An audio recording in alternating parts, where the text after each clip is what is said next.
Hello दोस्तों, कैसे हैं आप। आज हम रामायण के सुंदरकांड की कहानी सुनेंगे और क्यों हनुमान जी ने अपनी छाती चीर के दिखाए यह भी सुनेंगे।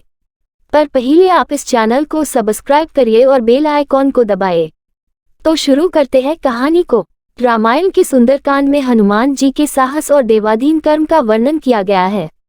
हनुमान जी की भेंट राम जी से उनके वनवास के समय तब हुई जब राम जी अपने भ्राता लक्ष्मण के साथ अपनी पत्नी सीता की खोज कर रहे थे। सीता माता को लंकापति रावण छल से हरण करके ले गया था। सीता जी को खोजते हुए दोनों भ्राता ऋषिमुख पर्वत के समीप पहुंच गए, जहां सुग्रीव अपने अनुयायियों के साथ अपने ज्येष्ठ भ्राता बाली से छिपकर रहते थे। वानर राज बाली ने अपने छोटे भ्राता सुग्रीव को एक गंभीर मिथ्याबोध के चलते अपने साम्राज्य से बाहर निकाल दिया था और वो किसी भी तरह से सुग्रीव के तर्क को सुनने के लिए तैयार नहीं था। साथ ही बाली ने सुग्रीव की पत्नी को भी अपने पास बलपूर्वक रखा हुआ था। राम और लक्ष्मण को आता देख सुग्रीव ने हनुमान को उनका परिचय जानने के लिए भेजा। हनुमान एक ब्राह्मण के वेश में उनके समीप गए। हनुमान के मुख से प्रथम शब्द सुनते ही श्री राम ने लक्ष्मण से कहा कि कोई भी बिना वेद पुराण को जाने ऐसा नहीं बोल सकता जैसा इस ब्राह्मण ने बोला। राम जी को उस ब्राह्मण के मुख, नेत्र, माथा, भौं या अन्य किसी भी शारीरिक संरचना से कुछ भी मिथ्या प्रतीत नहीं हुआ। राम जी ने लक्ष्मण से कहा कि इस ब्राह्मण के मंत्रमुग्ध उच्चारण को सुनके तो शत्रु भी अस्त्र त्याग देगा। उन्होंने ब्राह्मण की ओर प्रशंसा करते हुए कहा कि वो नरेश राजा निसंकोच ही सफल होगा जिसके पास ऐसा गुप्तचर होगा। श्री राम के मुख से इन सब बातों को सुनकर हनुमान जी ने अपना वास्तविक रूप धारण किया और श्री राम के चरणों में नतमस्तक हो गए। श्री राम ने उन्हें उठाकर अपने हृदय से लगा लिया। उसी दिन एक भक्त और भगवान का हनुमान और प्रभु राम के रूप में अटूट और अनश्वर मिलन हुआ। तत्पश्चात हनुमान ने श्री राम और सुग्रीव की मित्रता करवाई। इसके पश्चात ही श्री राम ने बाली को मारकर सुग्रीव को उनका सम्मान और गौरव वापस दिलाया और लंका युद्ध में सुग्रीव ने अपनी वानर सेना के साथ श्री राम का सहयोग दिया। सीता माता की खोज में वानरों का एक दल दक्षिण तट पे पहुंच गया, मगर इतने विशाल सागर को लांघने का साहस किसी में भी नहीं था। स्वयं हनुमान भी बहुत चिंतित थे कि कैसे इस समस्या का समाधान निकाला जाए। उसी समय जामवंत और बाकी अन्य वानरों ने हनुमान को उनकी अद्भुत शक्तियों का स्मरण कराया। अपनी शक्तियों का स्मरण होते ही हनुमान ने अपना रूप विस्तार किया और पवन वेग से सागर को उड़ के पार करने लगे। रास्ते में उन्हें एक पर्वत मिला और उसने हनुमान से कहा कि उनके पिता का उसके ऊपर ऋण है। साथ ही उस पर्वत ने हनुमान से थोड़ा विश्राम करने का भी आग्रह किया, मगर हनुमान ने किंचित मात्र भी समय व्यर्थ न करते हुए पर्वतराज को धन्यवाद किया और आगे बढ़ चले।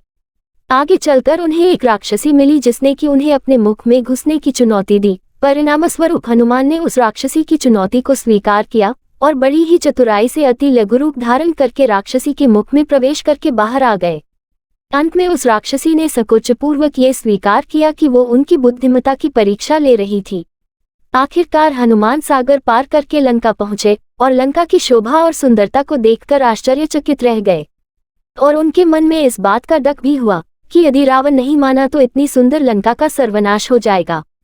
तत्पश्चात हनुमान ने अशोक वाटिका में सीता जी को देखा और उनको अपना परिचय बताया।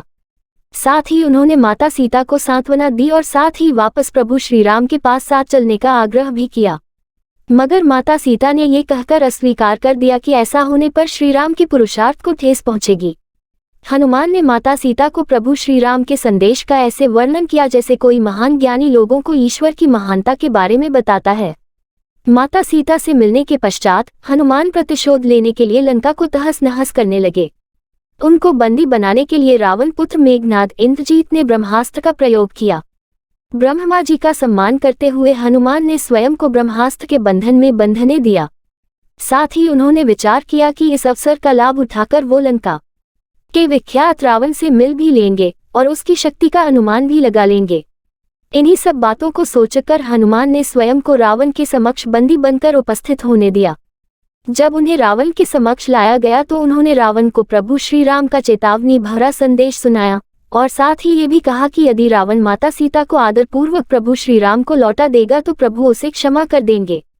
क्रोध में आकर रावण ने हनुमान को मृत्युदंड देने का आदेश दिया, मगर रावण के छोटे भाई विभीषण ने ये कहकर बीच बचाव किया कि एक दूत को मारना आचार संहिता के विपरीत है। ये सुनकर रावण ने हनुमान की पूंछ में आग लगाने का आदेश दिया।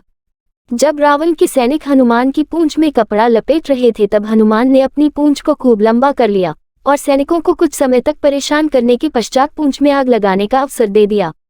पूंछ में आग लगते ही हनुमान ने बंधन मुक्त होकर लंका को जलाना शुरू कर दिया और अंत में पूंछ में लगी आग को समुद्र में बुझाकर वापस प्रभु श्री राम के पास आ गए। लंका युद्ध में जब लक्ष्मण मूर्छित हो गए थे तब हनुमान जी को ही द्रोणागिरी पर्वत पर से संजीवनी बूटी लाने भेजा गया, मगर वो बूटी को भली भांति पहचान नहीं पाए और पुनः अपने पराक्रम का परिचय देते हुए वो पूरा द्रोणागिरी पर्वत ही रणभूमि में उठा लाए और परिणामस्वरूप लक्ष्मण के प्राण की रक्षा की। भावुक होकर श्रीराम ने हनुमान को हृदय से लगा लिया और बोले कि हनुमान, तुम मुझे भ्राता भरत की भांति ही प्रिय हो। हनुमान का पंचमुखी अवतार भी रामायण युद्ध की ही एक घटना है। अहिरावण जो कि काले जादू का ज्ञाता था, उसने राम और लक्ष्मण का सोते समय हरण कर लिया और उन्हें विमोहित करके पाताल लोक में ले गया। उनकी खोज में हनुमान भी पाताल लोक पहुंच गए। पाताल लोक के मुख्य द्वार एक युवा प्राणी मकर ध्वज पहरा देता था, जिसका आधा शरीर मछली का और आधा शरीर वानर का था। मकर ध्वज के जन्म की कथा भी बहुत रोचक है। यद्यपि हनुमान ब्रह्मचारी थे मगर मकर ध्वज उनका ही पुत्र था। लंका दहन के पश्चात जब हनुमान पूंछ में लगी आग को बुझाने समुद्र में गए तो उनके पसीने की बूंद समुद्र में गिर गई। उस बूंद को एक मछली ने पी लिया और वो गर्भवती हो गई। इस बात का पता तब चला जब उस मछली को अहिरावण की रसोई में लाया गया। मछली के पेट में से जीवित बचे उस विचित्र प्राणी को निकाला गया। अहिरावण ने उसे पालकर बड़ा किया और उसे पातालपुरी के द्वार का रक्षक बना दिया। हनुमान इन सभी बातों से अनभिज्ञ थे। यद्यपि मकर ध्वज को पता था कि हनुमान उसके पिता हैं, मगर वो उन्हें पहचान नहीं पाया क्योंकि उसने पहले कभी उन्हें देखा नहीं था। जब हनुमान ने अपना परिचय दिया तो वो जान गया कि ये मेरे पिता हैं, मगर फिर भी उसने हनुमान के साथ युद्ध करने का निश्चय किया क्योंकि पातालपुरी के द्वार की रक्षा करना उसका प्रथम कर्तव्य था। हनुमान ने बड़ी आसानी से उसे अपने अधीन कर लिया और पातालपुरी के मुख्य द्वार पर बांध दिया। पातालपुरी में प्रवेश करने के पश्चात हनुमान ने पता लगा लिया कि अहिरावण का वध करने के लिए उन्हें 5 दीपकों को एक साथ बुझाना पड़ेगा। अतः उन्होंने पंचमुखी अवतार श्री वराह, श्री नरसिम्हा, श्री गरुण, श्री हयग्रीव और स्वयं धारण किया और एक साथ में 5 दीपकों को बुझाकर अहिरावण का अंत किया। अहिरावण का वध होने के पश्चात हनुमान ने प्रभु श्रीराम के आदेशानुसार मकरध्वज को पातालपुरी का नरेश बना दिया। युद्ध समाप्त होने के साथ ही श्रीराम का 14 वर्ष का वनवास भी समाप्त हो चला था।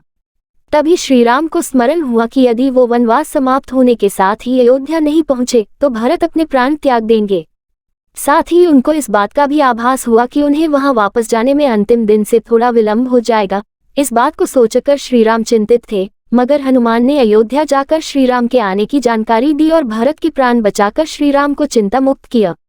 अयोध्या में राज्याभिषेक होने के बाद प्रभु श्रीराम ने उन सभी को सम्मानित करने का निर्णय लिया जिन्होंने लंका युद्ध में रावण को पराजित करने में उनकी सहायता की थी। उनकी सभा में एक भव्य समारोह का आयोजन किया गया जिसमें पूरी वानर सेना को उपहार देकर सम्मानित किया गया। हनुमान को भी उपहार लेने के लिए बुलाया गया। हनुमान मंच पर गए मगर उन्हें उपहार की कोई जिज्ञासा नहीं थी। हनुमान को ऊपर आता देखकर भावना से अभिप्लुत श्रीराम ने उन्हें गले लगा लिया और कहा कि हनुमान ने अपनी निश्चल सेवा और पराक्रम से जो योगदान दिया है उसके बदले में ऐसा कोई उपहार नहीं है जो उनको दिया जा सके। मगर अनुराग स्वरूप माता सीता ने अपना एक मोतियों का हार उन्हें भेंट किया। उपहार लेने के उपरांत हनुमान माला के एक एक मोती को तोड़कर देखने लगे। ये देखकर सभा में उपस्थित सदस्यों ने उनसे इसका कारण पूछा तो हनुमान ने कहा कि वो ये देख रहे हैं मोतियों के अंदर उनके प्रभु श्रीराम और माता सीता हैं कि नहीं, क्योंकि यदि वो इनमें नहीं है तो इस हार का उनके लिए कोई मूल्य नहीं है।